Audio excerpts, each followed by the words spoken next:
Welcome, Bond. Thank you so much for joining us today. I'm here with Commissioner of Health, Dr. Lance Frye, and Jim Hopper, who's the president of the Oklahoma Restaurant Association. Thank you so much for being here today. As you are aware, our cases of COVID-19 continue to go up here in Oklahoma, and they're continuing to go up all across the country.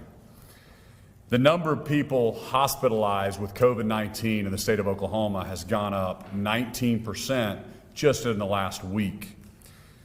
Throughout this entire battle, my first priority has been to protect the health and lives of Oklahomans.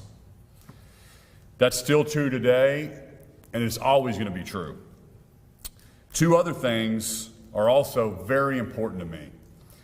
We're going to keep our businesses open safely, and we want to get all kids back in school at the end of the Christmas break. In-person learning is so important to the development and the mental health of our children. Those are the goals, and it's going to take everyone's help in the state of Oklahoma to help us get there.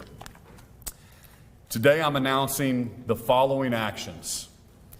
Effective Thursday, restaurants must ensure that all tables are 6 feet apart.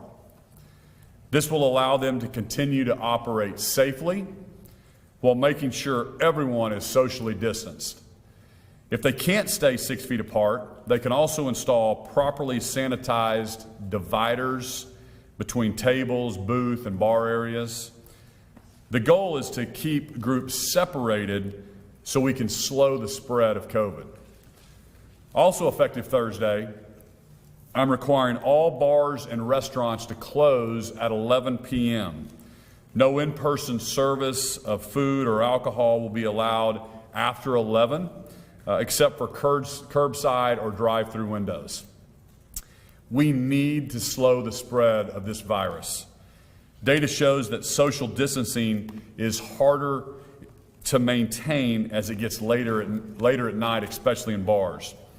Starting tomorrow, I'm requiring all state employees to wear a mask in common areas or when they're around people at work.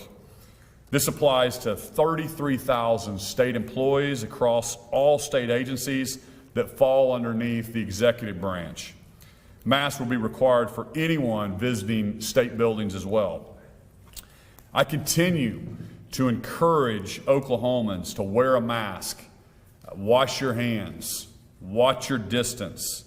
I've been saying these for months. They work, and we need your help.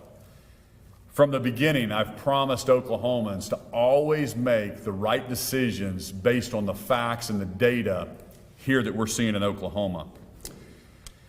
We've been fully reopened for 6 months now, but recently we've seen our numbers starting to climb. We were really flat, really plateaued for about 5 months. We're starting to see them come up. Based on the data in our state, specifically the rise in hospitalizations, now is the time to do more. We need to pull together.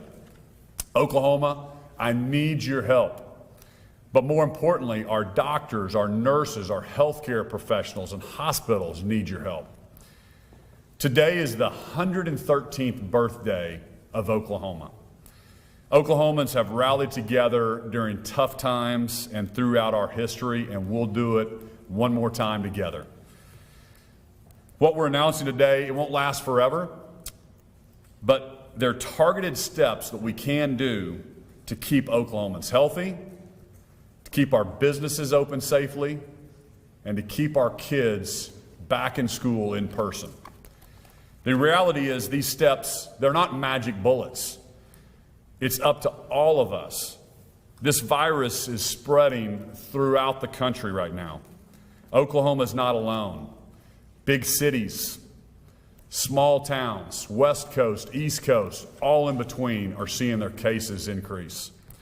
Each one of us has a role to play in this fight. I need every Oklahoman to think about what they personally can do to help slow the spread. Wear a mask when you're around other people. watch your distance, and wash your hands frequently. With that, I'll turn it over to Jim Hopper, who's the president of the Oklahoma Restaurant Association. Jim? Thank you, Governor. It's a pleasure to be here with you today. My name is Jim Hopper, as the Governor said, and I'm the president and CEO of the Oklahoma Restaurant Association. On behalf of our membership across the state of Oklahoma, I want to let Oklahomans know that our industry supports the actions that are announced today by the Governor. The Governor and Commissioner Frye have asked all Oklahomans to do their part to slow the spread of the virus. We're committed to doing our part as an industry while continuing to operate our businesses safely. The Governor has set the example by requiring masks for his state employees. We will follow that example and ask and request that all restaurant workers wear masks during their shifts as well, and those times when they're not on their shifts. The Oklahoma Restaurant Association joins Governor Stitt, Dr. Frye, and our medical community in asking Oklahomans to wear a mask, watch their distance, and wash their hands frequently. Please continue to think about how you can support your local restaurants.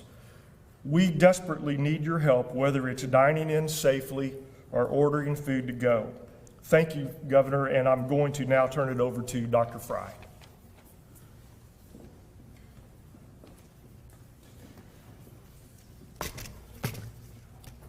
First, I'd like to thank the Governor for taking additional actions today to slow the spread of COVID-19 in Oklahoma. We know this virus is everywhere. If you think it isn't in your community, you're wrong. It's living among us all around the country, and we have to take it seriously. Here's a map from Johns Hopkins showing the latest across the country, and as you can see, Oklahoma is certainly not alone. By now, every Oklahoman has heard us talk about the 3 W's.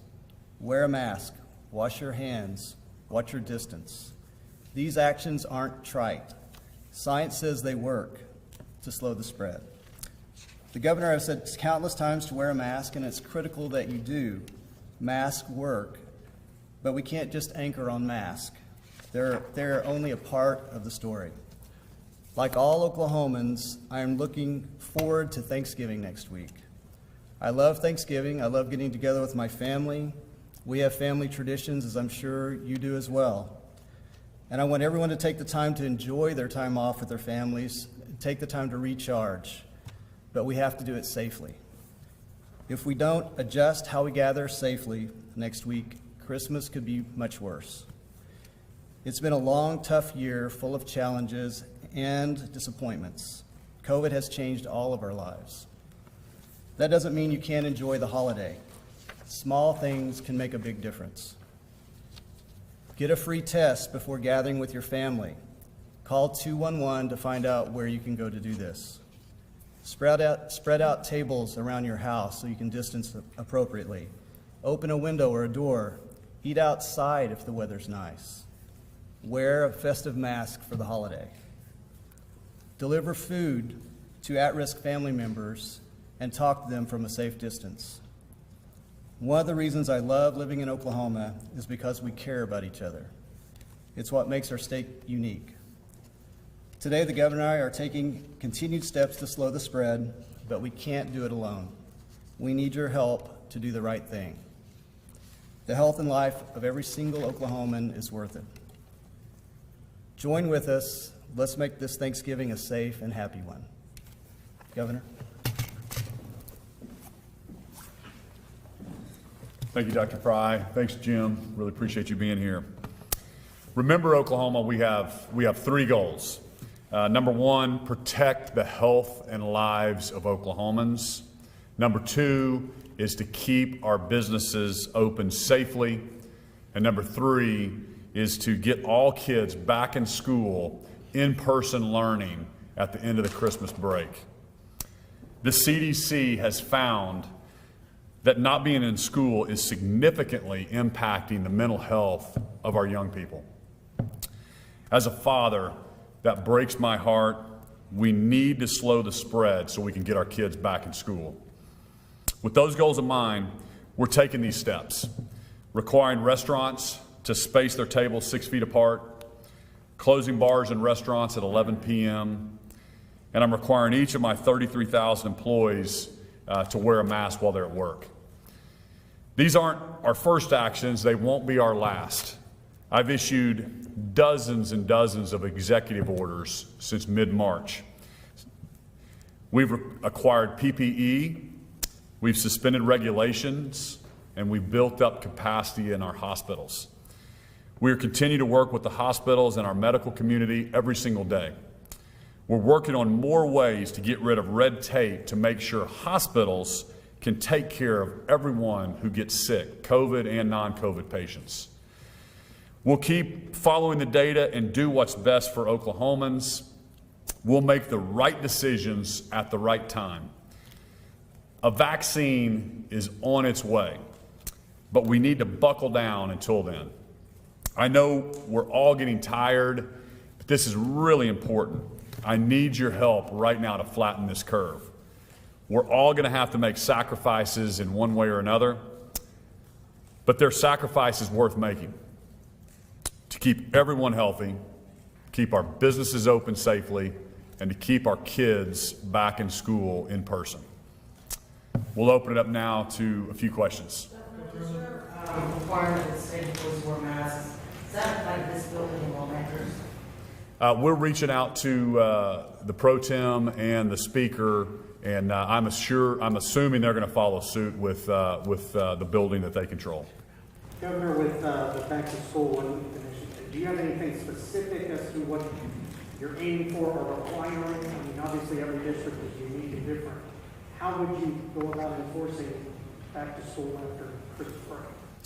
Well, that's, we believe in local control, and unfortunately, I cannot mandate every single school be back in person. About 93% of the districts across the state are in-person school right now in some format, whether it's AB or it's fully in person. But there's some schools, Tulsa Public Schools, for example, has not been back in school this entire year since last March. It breaks my heart what's happening to those kids in the Tulsa Public School area. So we're laying down the goal right now, and I need Oklahomans, I need parents, I need teachers, I need them to move forward. We have to be safe. We've got to flatten this curve so we can get our kids back in person after the Christmas break.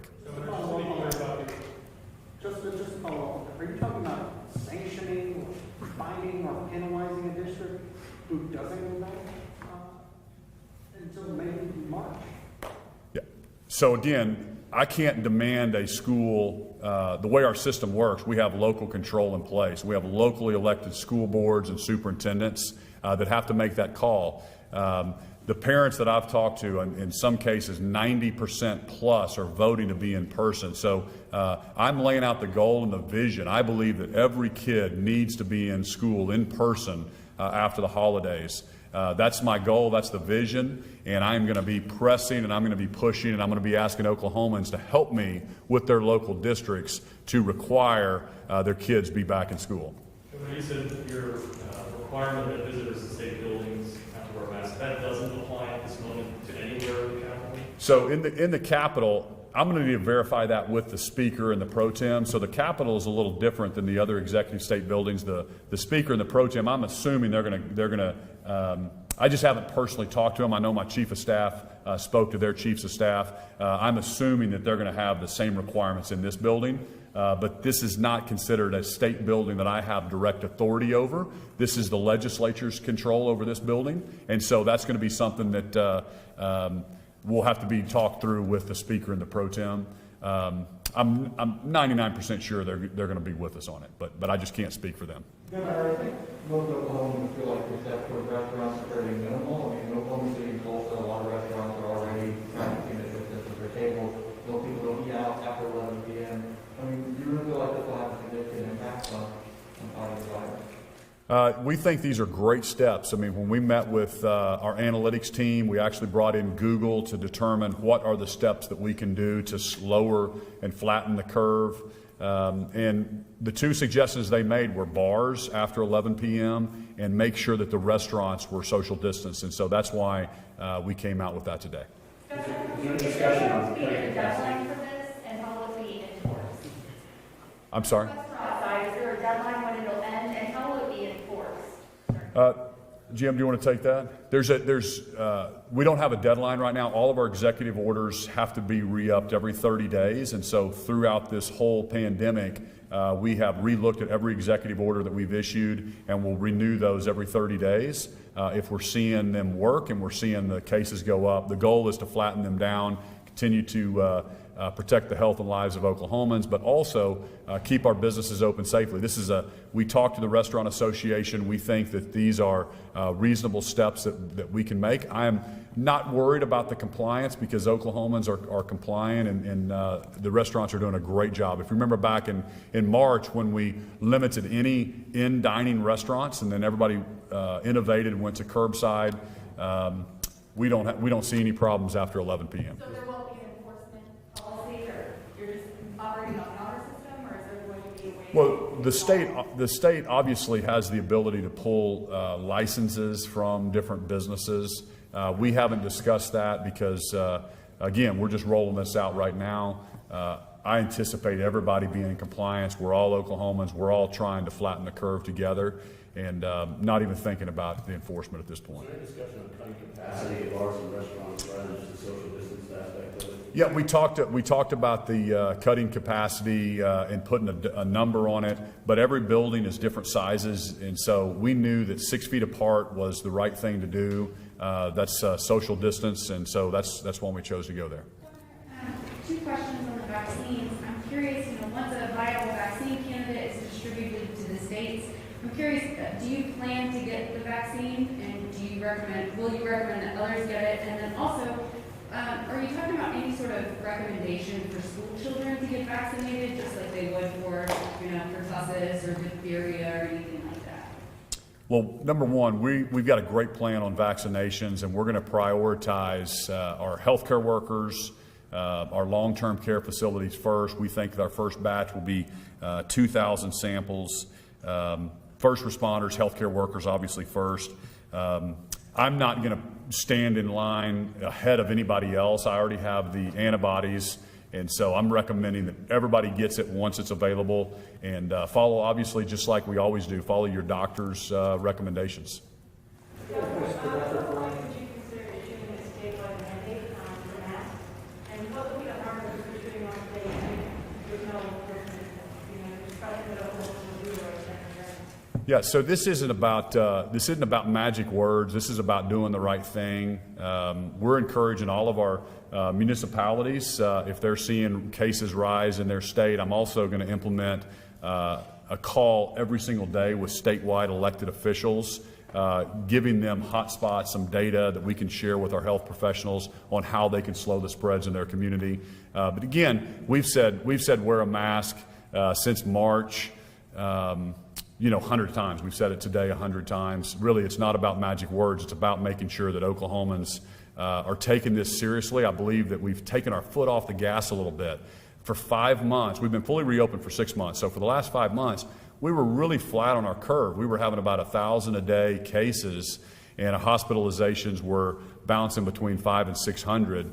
And over the last month, we've really seen it come up. So now is the right time that we have to take it more seriously. We've got to institute some of these things that we're doing today, and I'm asking Oklahomans to do what we did back in March and April and May, and continue to innovate, continue to help me flatten the curve, help our healthcare workers flatten the curve. The thing that we cannot let happen is our hospital capacities continue to rise and increase. We have 1,280 folks in the hospital being treated for COVID today.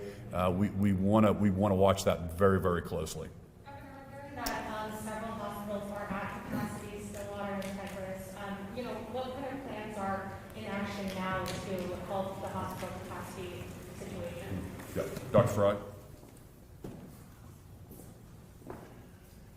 Yes, so first of all, I just, again, want to reiterate that when we're talking about capacity, we're talking about staff capacity, so that changes very quickly. It can change by the hour as we have people that are admitted, discharged, staffing come on and come off duty, or they can flex up with flex nurses if they need to. So it is a very fluid thing. I'm not saying that we haven't had a strain on our system, because obviously we have. And there are periods of time where there are patients waiting for rooms, but there are periods of time outside of COVID where you have patients waiting for ICU capacity as well. That being said, we are working very closely with some chief medical officers and CEOs, hospital CEOs throughout the state, and monitoring this. So we put in a regional transfer system that they're doing right now. They're managing that themselves. We're using RMRS as the kind of the air traffic controller system to help them move those patients, or see visibility on where beds are available to help them move those patients around. We're also working on selective surgical reductions. So we have some hospitals have already developed their plans and sent them to me, and we're going to continue to work with the Hospital Association to make sure that everyone is getting those plans developed and can start working that way as well. Dr. Frye, have you seen influenza start to impact hospital capacity as well as COVID, or has that not happened yet? It's not really happened yet. I mean, we've had some hospitalizations from it, but it's been minimal. It hasn't really impacted it. Mr. Do you have an update today, since the last update was Friday night, do you have an update today on statewide hospitalizations and how many ICU beds are available statewide, or will we not have that? It won't be until this evening. Those numbers don't come out until later in the day. Again, so we get them based off of EM Resources, which is where they report to us at one particular time of the day. They have a certain time to get that in. So that's why it's so difficult, because you really need it changes constantly. So that's a snapshot of a point in time in a day. But we'll know that this afternoon. What happened in the last 2 weeks to cause this explosion in cases? I mean, we had Halloween, we had the ice storm, we had early voting maybe. I mean, can you point to the contact tracing that shows this kind of huge buildup in the last couple of weeks? Yeah, we can't really. I mean, we've been looking. We have a list that we put together of the clusters of cases, and the 10 highest ones are the snapshot that I look at every day. And there's really not been anything out there. I mean, it's not been an institutional increase anywhere, like an outbreak. It's community spread. It's just increasing. Commissioner, can I ask the same question? What harm would it do to institute a statewide mandate if there's no enforcement ability? Well, I can't mandate that, so I don't have the authority to do so. But you're a public health official. Well, I can recommend it. I just can't mandate it. And we do recommend it. Absolutely recommend it. We recommend everybody in the state to wear a mask. But that's the semantics on words. We recommend everyone to wear a mask. Doctor, another question, because I think we're getting some mixed messaging from not just this room, but all over. If you have the antibodies, do you still recommend wearing a mask, and does that make you immune? Do we have proof that that makes you immune? So that's a very difficult question to answer, because if you have the antibodies, the CDC says that for the first 3 months, you're basically immune. When we spoke with some other officials from the White House, they said that was a very conservative estimate from what they thought, but that's what they came up with. Now, there are multiple strains, so nobody really knows whether you're immune to all of them or not, but for at least 3 months, you're pretty good. I mean, I'm not going to make a recommendation whether someone wear a mask or not based off of that history. I think it's just easier for everybody to wear a mask.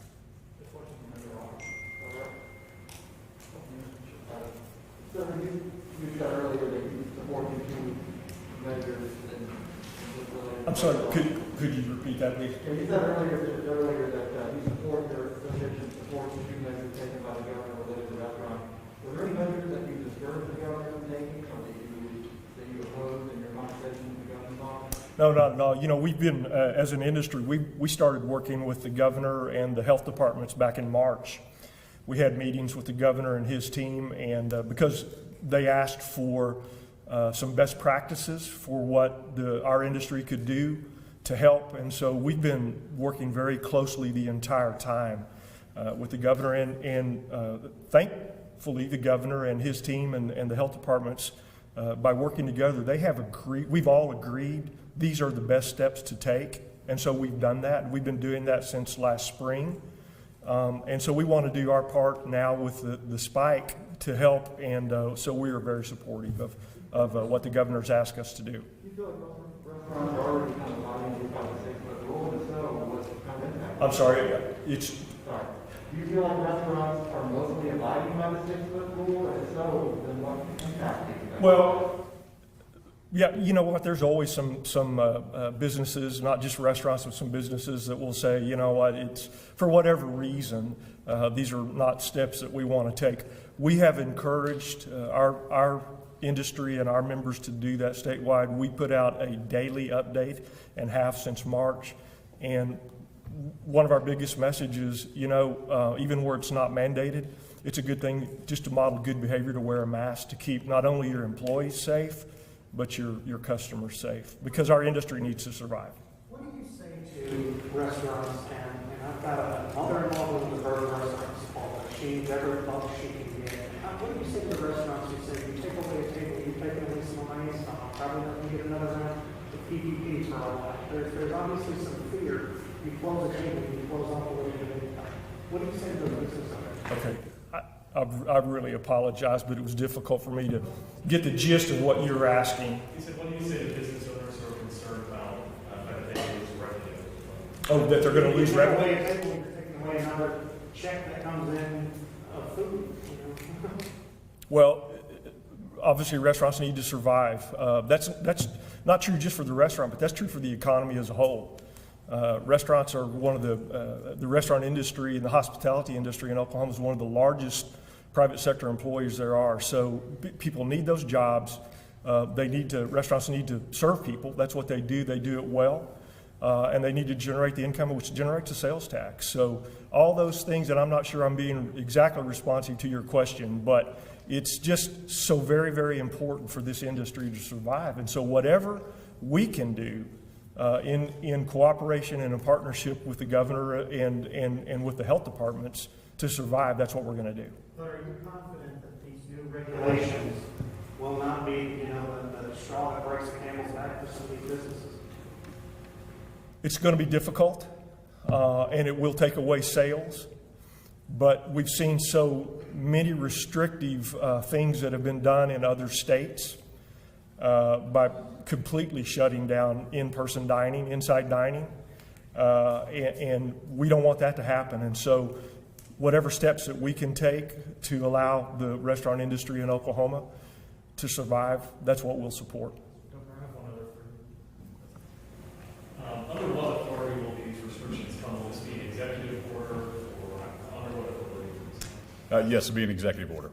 Governor, quick question. Joe Biden is forming his coronavirus task force, but obviously Oklahomans are still kind of upset and questioning the outcome of the results. At some point, there is expected to be a call to the governors from Joe Biden's folks. Do you wait until the votes are certified, or are you going to start planning ahead in case he's president? Do you pick up the phone and chat at least, or how are you moving forward? You've got a Trump coronavirus task force, you've got a Biden coronavirus task force. Who do you talk to? Well, I'm going to talk to whoever's president at the time. So now until January 20th, we'll talk to President Trump, and then we'll talk to President-elect Biden on January 20th. Governor, have you had any discussions with the congressional delegations on another round of stimulus? Also, the lame duck period there, the Congress will be back in. Do you have wish lists, so to say, go out to them and say, hey, guys, we need this kind of support here at home? You know, I had a dinner with the federal delegation just a couple weeks back, and then we'll be in D.C. with them tomorrow and Wednesday. We're going out to meet with all the federal delegation again, and so that's one of the topics that we'll be discussing on what do they see coming down the pipe, and obviously with the changeover in administrations. We're not sure. They're still waiting on kind of counting some votes in the Senate in Georgia, and so everybody's kind of waiting to see kind of what that looks like and what type of proposal the Democrats or Republicans will put forward. But that'll be a topic of discussion tomorrow and Wednesday with them. Thank you, everyone.